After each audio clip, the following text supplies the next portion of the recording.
Hello friends, welcome to Daily Scripture with Tim Wildsmith, presented by the New International Version and the NIV Daily Scripture Bible. In this podcast, we are taking a journey through the entire Bible together, one day, one episode, one passage at a time. This is day 187.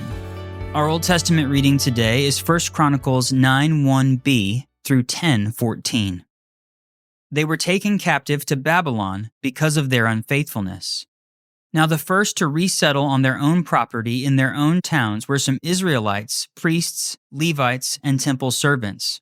Those from Judah, from Benjamin, and from Ephraim and Manasseh who lived in Jerusalem were Uthai, son of Ammihud, the son of Omri, the son of Imri, the son of Bani, a descendant of Perez, son of Judah.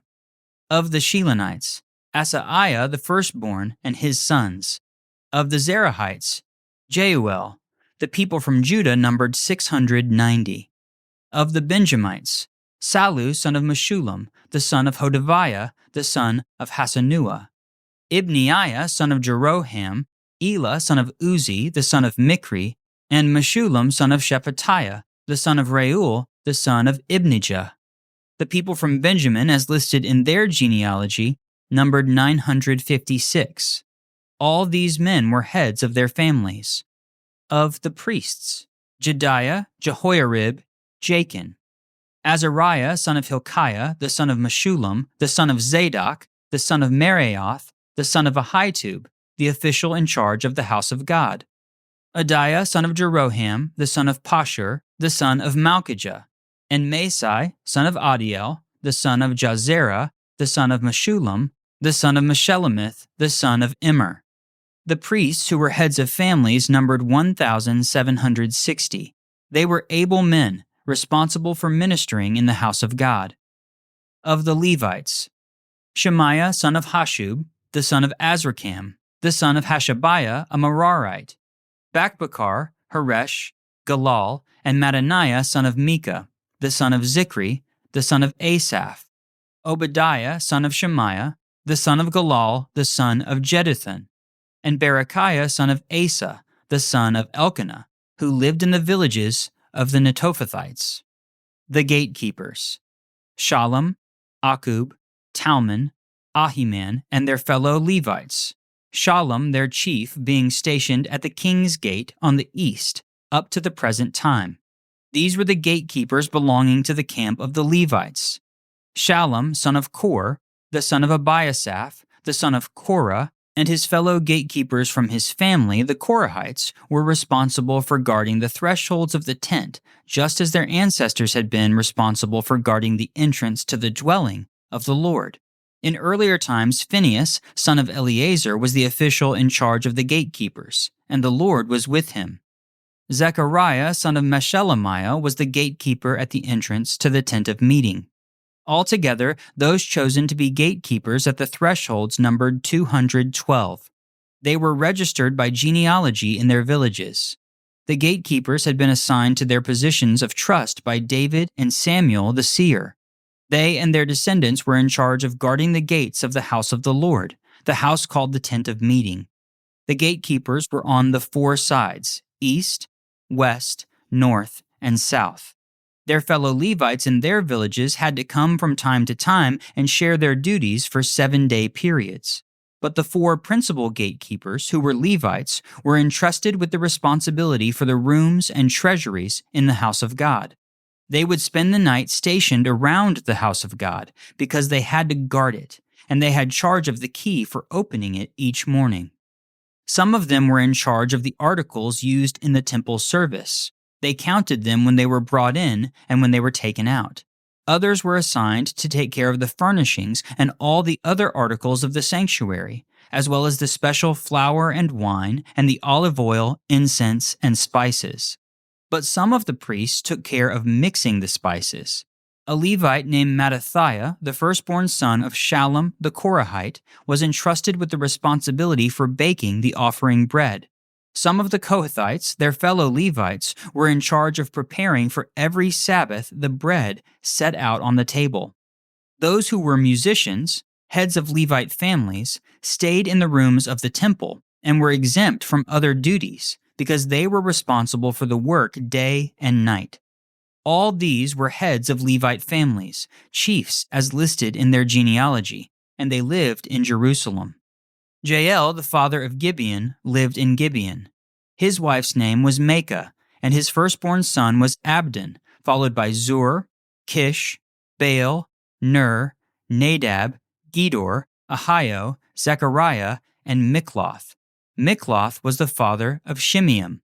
They too lived near their relatives in Jerusalem. Ner was the father of Kish, Kish the father of Saul, and Saul the father of Jonathan, Malchishua, Abinadab, and Eshbaal. The son of Jonathan, Meribbaal, who was the father of Micah. The sons of Micah, Pithon, Melech, Tariah, and Ahaz. Ahaz was the father of Jada. Jada was the father of Alameth, Asmaveth, and Zimri was the father of Moza. Moza was the father of Beniah. Raphiah was his son, Eliasah his son, and Azel his son.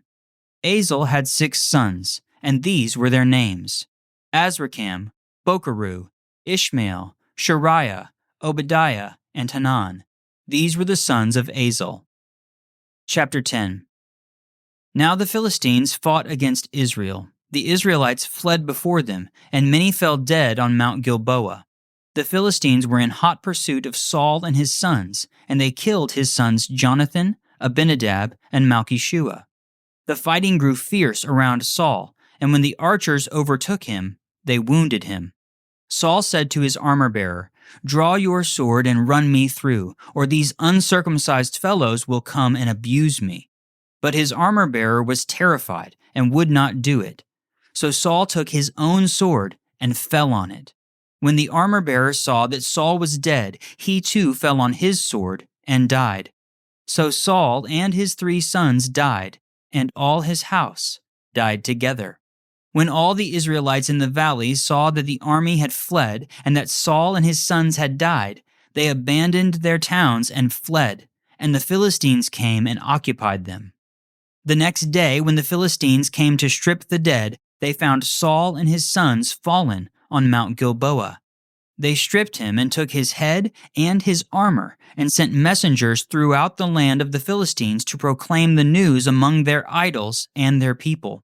They put his armor in the temple of their gods and hung up his head in the temple of Dagon. When all the inhabitants of Jabesh Gilead heard what the Philistines had done to Saul, all their valiant men went and took the bodies of Saul and his sons and brought them to Jabesh. Then they buried their bones under the great tree in Jabesh, and they fasted 7 days. Saul died because he was unfaithful to the Lord. He did not keep the word of the Lord and even consulted a medium for guidance, and did not inquire of the Lord. So the Lord put him to death and turned the kingdom over to David, son of Jesse. Our New Testament reading today is Acts 25, 1 through 22. 3 days after arriving in the province, Festus went up from Caesarea to Jerusalem, where the chief priests and the Jewish leaders appeared before him and presented the charges against Paul. They requested Festus, as a favor to them, to have Paul transferred to Jerusalem, for they were preparing an ambush to kill him along the way. Festus answered, "Paul is being held at Caesarea, and I myself am going there soon. Let some of your leaders come with me, and if the man has done anything wrong, they can press charges against him there." After spending 8 or 10 days with them, Festus went down to Caesarea. The next day he convened the court and ordered that Paul be brought before him. When Paul came in, the Jews who had come down from Jerusalem stood around him. They brought many serious charges against him, but they could not prove them. Then Paul made his defense. "I have done nothing wrong against the Jewish law or against the temple or against Caesar." Festus, wishing to do the Jews a favor, said to Paul, "Are you willing to go up to Jerusalem and stand trial before me there on these charges?" Paul answered, "I am now standing before Caesar's court, where I ought to be tried. I have not done any wrong to the Jews, as you yourself know very well. If, however, I am guilty of doing anything deserving death, I do not refuse to die. But if the charges brought against me by these Jews are not true, no one has the right to hand me over to them. I appeal to Caesar." After Festus had conferred with his council, he declared, "You have appealed to Caesar. To Caesar you will go."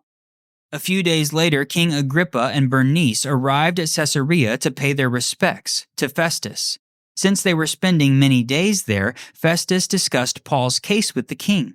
He said, "There is a man here whom Felix left as a prisoner. When I went to Jerusalem, the chief priests and the elders of the Jews brought charges against him and asked that he be condemned. I told them that it is not the Roman custom to hand over anyone before they have faced their accusers and have had an opportunity to defend themselves against the charges. When they came here with me, I did not delay the case, but convened the court the next day and ordered the man to be brought in. When his accusers got up to speak, they did not charge him with any of the crimes I had expected. Instead, they had some points of dispute with him about their own religion and about a dead man named Jesus who Paul claimed was alive. I was at a loss how to investigate such matters, so I asked if he would be willing to go to Jerusalem and stand trial there on these charges. But when Paul made his appeal to be held over for the emperor's decision, I ordered him held until I could send him to Caesar." Then Agrippa said to Festus, "I would like to hear this man myself." He replied, "Tomorrow you will hear him." Our psalm reading today is Psalm 81, 1-7. Sing for joy to God our strength. Shout aloud to the God of Jacob. Begin the music, strike the timbrel, play the melodious harp and lyre. Sound the ram's horn at the new moon, and when the moon is full, on the day of our festival. This is a decree for Israel, an ordinance of the God of Jacob. When God went out against Egypt, he established it as a statute for Joseph. I heard an unknown voice say, I removed the burden from their shoulders. Their hands were set free from the basket. In your distress you called, and I rescued you. I answered you out of a thundercloud. I tested you at the waters of Meribah. Thanks for joining me for day 187 of Daily Scripture with Tim Wildsmith, presented by the New International Version and the NIV Daily Scripture Bible. If you've been following along with our daily scripture readings, you've probably had moments where you wanted a little more context. The Zondervan Handbook to the Bible is a fantastic companion for exactly that purpose. It walks alongside the biblical text, providing background information, explanations, maps, and visuals that enrich your understanding without overwhelming you. It's one of the most accessible Bible reference resources available, and you can learn more through the link in today's show notes. There's also a link down there to the NIV Daily Scripture Bible and my book, Daily Scripture Guidebook. Thanks for spending time in the Word with me today. Before you go, make sure you're following the podcast and have those automatic downloads switched on. That really does help me stay consistent even on my busiest days. And yes, I am listening to myself read the Bible this year right along with you. And if you're enjoying the journey, I would be grateful for a rating or review wherever you're listening. That really does help us reach new people. Grace and peace, friends. I'll see you back here tomorrow.